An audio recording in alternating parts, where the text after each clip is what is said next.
इस वीडियो में हम बात करेंगे लक्स इंडस्ट्री शेयर की। तो ये जो शेयर है इसने करीब नवंबर 2021 में अपना ऑल टाइम हाई बनाया था करीब 4600 रुपये का। और अगर हम तब से देखें तो ये शेयर जो है करीब करीब 50% डाउन है। अगर एक बार हम इसको मेजर करें इसके ऑल टाइम हाई से इसके करंट प्राइस तक, तो करीब करीब 50% डाउन है। तो सवाल ये है कि क्या इस शेयर को हम खरीद लें, क्योंकि हो सकता है ये शेयर ऊपर जाएगा तो हमारे पैसे बन जाएंगे। लेकिन जस्ट बिकॉज कोई शेयर सिर्फ डाउन है इसलिए खरीद लें, ये कोई रीज़न नहीं हुआ। या फिर कई लोग ऐसे सोचते हैं कि यार इसमें एक टेक्निकल चार्ट पैटर्न बन रहा है तो हम इसको खरीद लेते हैं। तो या टेक्निकल चार्ट पैटर्न काम करते हैं most of the times, but हर बार काम करे ऐसा जरूरी नहीं होता। और कई बार ऑपरेटर का गेम भी हो सकता है। तो इसलिए हमें पहले कंपनी के टेक्निकल एनालिसिस के साथ साथ हमें फंडामेंटल एनालिसिस भी देखनी पड़ेगी, चाहे आप लॉन्ग टर्म इन्वेस्टिंग कर रहे हो या फिर शॉर्ट टर्म ट्रेडिंग कर रहे हो। तो एक बार हम क्या करते हैं, स्किनर.com पे जाते हैं, ठीक है, और यहाँ पे लक्स इंडस्ट्री का हम एक बार चेक करते हैं। तो सबसे पहला चीज़ तो हमें ये चेक करना है कि इसका शेयर प्राइस डाउन क्यों है भाई। अगर कोई चीज़ नीचे आई तो क्यों नीचे आई है, उसके पीछे का वजह हमें पता होना चाहिए। तो सबसे पहले हम कंपनी के यहाँ प्रॉफिट एंड लॉस स्टेटमेंट में जाते हैं और देखते हैं कि कंपनी के सेल्स के साथ में कोई दिक्कत है क्या।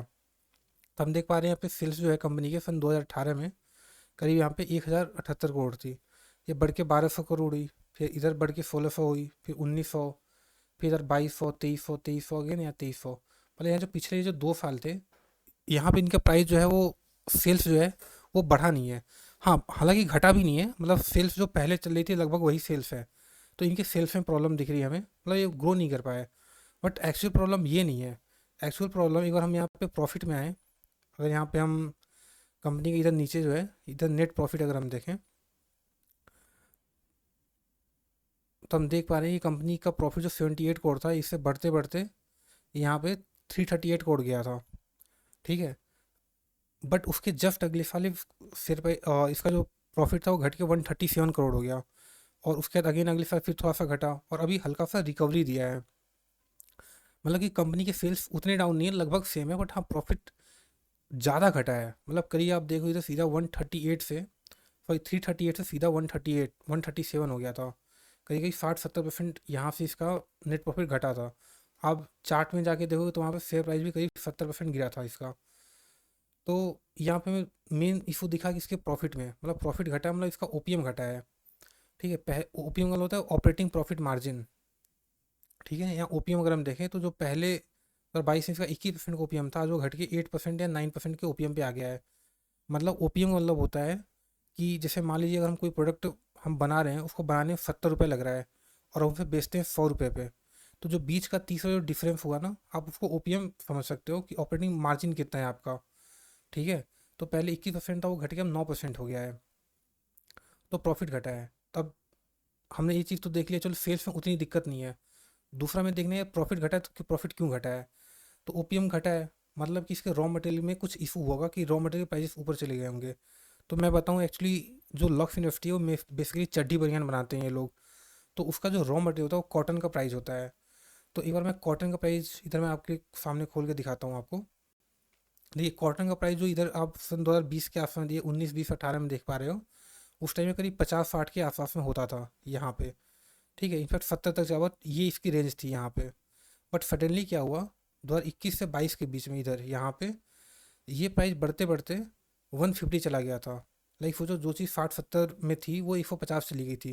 मतलब सीधा डबल से भी ज़्यादा हो गया था किसी भी कंपनी का रॉ मटेरियल का प्राइस।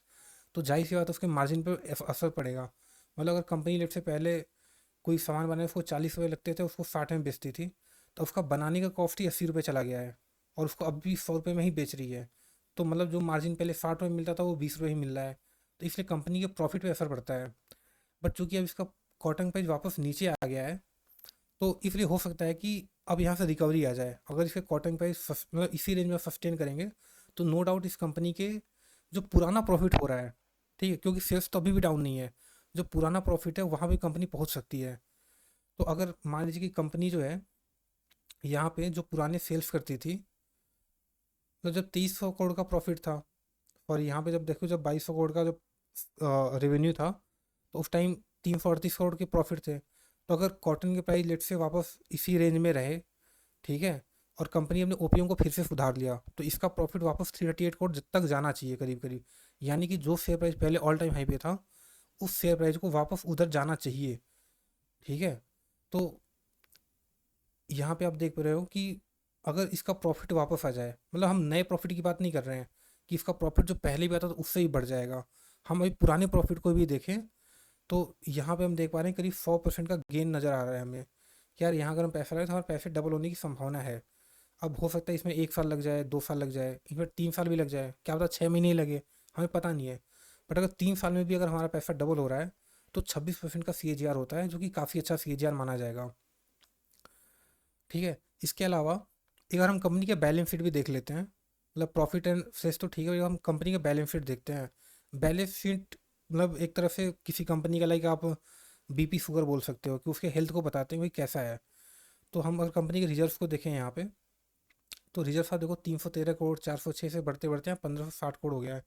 रिजर्व का मतलब होता है कंपनी के अकाउंट के अंदर पैसा कितना रखा हुआ है जो कंपनी कुछ यूज कर सकती है। तो इनका रिजर्व लगातार बढ़ रहा है। और बोरोइंग्स यानी कर्जा, कर्जा आप देखोगे तो एक टाइम यहाँ पे 2012 में इनके पास यहाँ पे 350 करोड़ का कर्जा था। आज इन्होंने इसको घटा के 211 करोड़ का कर दिया है, मतलब कंपनी ने रिजर्व को बढ़ाए हैं, अपने बोरोइंग्स को कम किया है, अपने कर्जे को कम किया है। प्लस अगर आप फिक्स्ड एसेट देखोगे तो कंपनी नई फैक्ट्रियाँ भी सेटअप की हैं।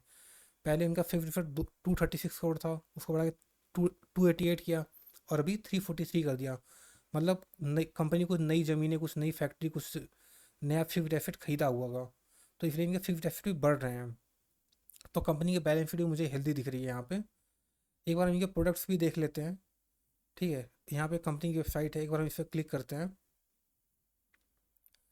तो आप यहाँ पे इनका देखोगे तो इनके जो प्रोडक्ट्स हैं, इनके जो ब्रांड्स हैं काफ़ी वेल नोन ब्रांड्स हैं, जैसे लक्स कोजी ऑन। इनका पहले इनके टीवी पे ऐड आता था कि अपना लक पहन के चलो, मतलब ये लोग अच्छे ऐड बनाते हैं, फनी ऐड बनाते हैं, बड़े बड़े लोगों को हायर कर रखा है, जैसे तो वरुण धवन है, सौरव गांगुली, और ये नाम भूल गया मैं, और विराट कोहली है। ठीक है। इनके जो एड्स आते थे इधर, काफ़ी फ़नी फ़नी एड्स बनाते हैं ये लोग। तो इनका जो ब्रांड रिकॉग्निशन है वो अच्छा है, मतलब ये लोग 46 कंट्री इधर एक्सपोर्ट भी करते हैं। तो कंपनी तो काफ़ी अच्छी दिख रही है मुझे। इनका एक ब्रांड रिकॉग्निशन अच्छा है, मतलब किसी दुकान पे जाओगे और दुकानदार आपको बोले लक्स का है, तो आपको ये नहीं लगेगा लोकल ब्रांड है। तो इनका मतलब इस चीज़ में ब्रांडिंग अच्छी है इनकी। इनके प्रोडक्ट्स सच भी अच्छे हैं। अगर हम प्रोडक्ट्स में जाएँ तो आप इधर देखो कि कई सारे ब्रांड और भी, जैसे ऑन है, लाइरा है। ठीक है। इधर मतलब काफ़ी सारे ब्रांड हैं इनके।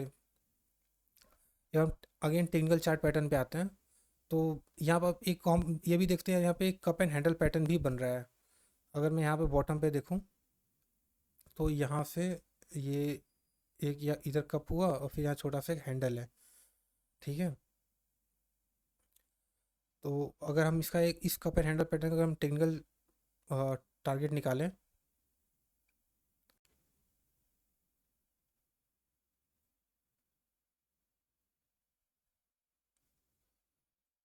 तो यहाँ से करीब करीब करीब 2900 रुपये का टेक्निकल टारगेट है, 2929 रुपये का। तो मतलब यहाँ से भी करीब करीब 30% ये गैप हो सकता है। हालांकि मेरे हिसाब से तो इसका जो मेन टेक्निकल टारगेट है यहाँ ऊपर तक का आना चाहिए। ठीक है। क्योंकि अगर मैं यहाँ पे देखूँ, एक ये राउंडिंग बॉटम भी है, कि अगर यहाँ से चार्ट या नीचे शेयर बाय नीचे गया, फिर इधर कॉन्फिडेंट किया इस जोन में, मतलब सडन फॉल, देन साइडवे, अब फिर अगर ये वापस यहाँ पे जाएगा तो एक बड़ा सा राउंडिंग बॉटम पैटर्न बनेगा, यहाँ से लेके यहाँ तक, इसको बोलते हैं राउंडिंग बॉटम पैटर्न। तो ये शेयर प्राइस इसके बाद और भी ऊपर जाने की संभावना रखता है। तो मेरे हिसाब से शेयर प्राइस अच्छा है। बट हाँ, हो सकता है कि इसने अभी एक जो रिसेंट में ब्रेकआउट दिया था, इसने यहाँ पे जो एक इसका रेसिस्टेंस था, इसका इसने ब्रेकआउट दिया, तो हो सकता है इसको रीटेस्ट करने के लिए वापस यहाँ पे 10% नीचे आ जाए, तो आप इसको तब खरीद सकते हैं। ये बाई एंड सेल का कॉल नहीं है कोई, लाइक ये वीडियो इसलिए नहीं है, जस्ट एजुकेशन पर्पज़ के लिए है। ठीक है। और देखिए, स्टॉक मार्केट गारंटी किसी चीज़ की नहीं होती, जैसे मैंने पहले एक वीडियो में बोला था कि गारंटी सिर्फ इंसान की मौत की होती है, कि हम सब पैदा हुए मरेंगे। ठीक है। कोई गारंटी नहीं है कि यार ये इसमें पैसे बनेंगे ही बनेंगे। अगर गारंटी होती तो फिर लोग स्टॉक मार्केट में, लाइक पूरी दुनिया स्टॉक मार्केट नहीं होती, कोई एफडी कराने वाला होता ही नहीं है। ठीक है। तो इसके टेक्निकल अच्छे दिख रहे हैं, इसके फंडामेंटल अच्छे दिख रहे हैं। तो ये एक लाइक अच्छी कंपनी है आपको अपने वॉच लिस्ट में जाने के लिए, आप इससे और अपनी रिसर्च कर सकते हैं। ठीक है। धन्यवाद।